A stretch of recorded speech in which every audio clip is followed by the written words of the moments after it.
Hello, કેમ છો બધા? મજામાં. મેં છું કામાક્ષી ભટ્ટ અને મેં અહીંયા યુનિવર્સિટી ઓફ વોલોંગોંગમાં ભણું છું, ઓસ્ટ્રેલિયામાં. અને મારો કોર્સ છે બેચલર્સ ઓફ બિઝનેસ એડમિનિસ્ટ્રેશન, જેમાં મેં અત્યારે ડબલ મેજર કરી રહી છું, બિઝનેસ એનાલિટિક્સ અને માર્કેટિંગ. સો અગર મેં વાત કરું તો મારા એક્સપિરિયન્સનું, અને ફર્સ્ટ ઓફ ઓલ મેં ભરૂચથી બિલોંગ કરું છું, અને મારો એક્સપિરિયન્સ વર્લ્ડ ગ્રેડ જોડે બહુ જ સરસ હતો.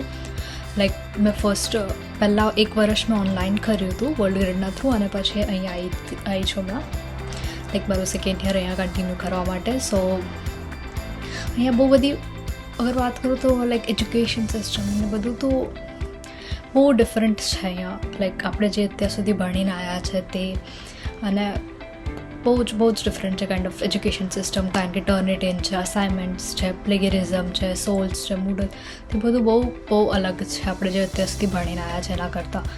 સો લાઈક મારી માટે બહુ જ નવું હતું બધું. ધીરે ધીરે એને બધું ફિગર આઉટ કરવાનું, અને મારા પ્રોફેસર્સ છે વર્લ્ડ ગ્રેડના, ધીરે ધીરે એમને મને કીધું કે આવી રીતના કરવાનું હોય ને એમને બધું મને એટલી સરસ રીતે સમજાવ્યું છે બધું. મને હજી પણ યાદ છે કે જ્યારે મારી એક્ઝામ્સ હતી ફાઇનલ, અને એના 1 દિવસ પહેલાં મેં મારા ટ્યુટરને ફોન કર્યો હતો કે મને આ વસ્તુ નથી સમજ પડતી, પ્લીઝ મને સમજાવો. તો એમને બહુ જ પેશન્ટલી મારી જોડે વાત કરી, અને મને બધું ધીરે ધીરે સમજાવ્યું અને બધું ક્લિયર કર્યું હતું. સો મેં ટોટલી એવું કહીશ કે મારી જે વિઝા પ્રોસેસથી લઈને એજ્યુકેશન હતી તે બધું બહુ જ સ્મૂથલી થયું છે વર્લ્ડ ગ્રેડના થ્રુ. એ લોકો એટલા બધા પેશન્ટ હતા, અને હંમેશા એમને ટ્રાય કરી છે કે મારી માટે જે બેસ્ટ હોય ને તે કરવાની. સો આઈ વુડ સે કે એ લોકો અબાવ એન્ડ બિયોન્ડ ગયા છે મારા માટે, અને એના માટે મેં ફોર એવર થેન્કફુલ રહીશ.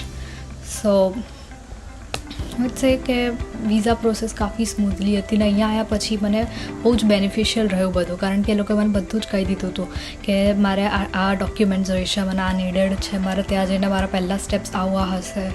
અને મને બધા સિનિયર્સ જે ઓલરેડી વર્લ્ડ ગ્રેડના થ્રુ ભણીને ગયા છે તે બધાથી મલાયું કે તમારા આ સિનિયર્સ છે ને, અગર તમને કંઈક પણ ડિફિકલ્ટી હોય તમે અમને જોડે કોન્ટેક્ટ કરી શકો. ને એ લોકો બધા બહુ જ સપોર્ટિવ હતા.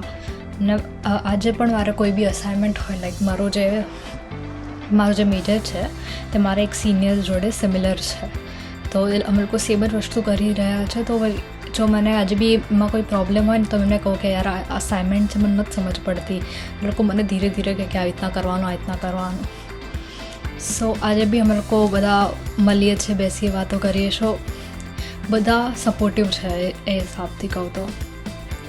મારી વિઝા પ્રોસેસ બધું એટલું સ્મૂથલી ગયું છે. સો 10 on 10 રિકમેન્ડ કરીશ કે તમારે અગર અહીંયા આવવું હોય તો તમે વર્લ્ડ ગ્રેડના થ્રુ આવો.